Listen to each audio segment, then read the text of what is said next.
Thank you so much for the love and support. And this is the second video in the Kubernetes series. So far we have discussed what is a Kubernetes cluster. A cluster is basically a group of machines talking to each other, coordinating and following the flow of proper instruction. We have also talked about the control known as master node and worker node known as complete. Just in case you forgot, a node is a same machine, virtual machine, a server or a cloud instance. If you add another node, then yes, you can call it a cluster or cluster of 3 nodes or a 3 node cluster. But remember that nodes must join that command could be kubeadm. We'll have this in detail, but just for information, if you create another node or any node joined, then if it is a worker, then it's a cluster of 1 master node, 2 worker node, and if it is a control, then cluster of control plane and 1. But control plane is less in number because you all know, like having one teacher and many students, like one kung fu master guiding all. We'll jump into the killer coda session, write some command and explore this line. Let's go. We have earlier fired this command and we know there is a control plane node and there is a node. Now we'll dig deeper and we'll discuss the component of control. When we run command, when we go to the directory cd/it kubernetes manif, and there you fire a command, so you will see this 4 YAML file. It is cd-YAML, this kube-apiserver.yaml, kube-controller-manager.yaml, kube-scheduler.yaml. Now don't just see them as a random YAML file. These are the heart and brain of Kubernetes. etcd YAML. This is where all cluster data live. Pods, config, secrets, you name it. If etcd goes down, it's like your cluster get amnesia. So here this is a file, but it's a component of Kubernetes control. Whatever the component that run in the worker node is also there in control plane, but technically we'll only discuss with the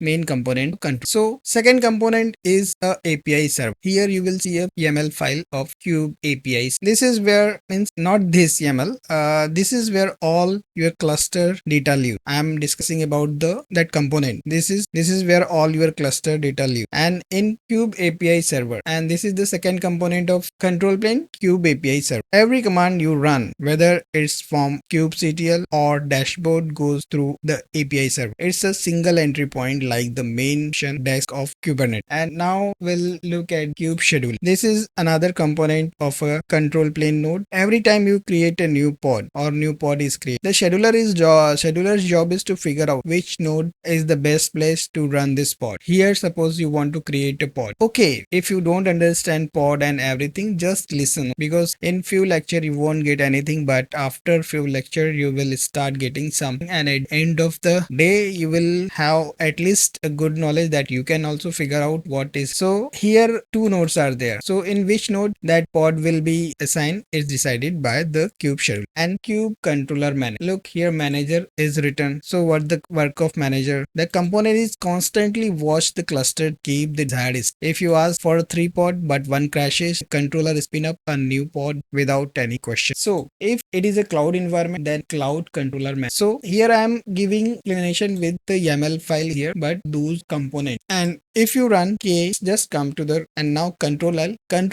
will clear the screen and you will in the top, so that you can have an entire screen to explore. Now k get kube ctl get pod -q. So here you will see kube scheduler, kube controller manager, kube API server, and this control. So 4 components are run. So what's the takeaway? As you move kubectl command, explore config and see how things connect, the architecture start making sense. So we have 3 commands: kubectl get nodes, and where we gone here, and here ls. So I would expect you to fire this command and check the out. So just come to the kubernetes.io doc and search Kubernetes. So here you go. We have discussed kube API server, control manage schedule, and I have also discussed that if there is a cloud, then this cloud controller manager comes. So we'll discuss worker node component on the next slide. Thank you so much for your love and support. Provide the valuable feedback so that I can improve on, and thanks so much for your love and support.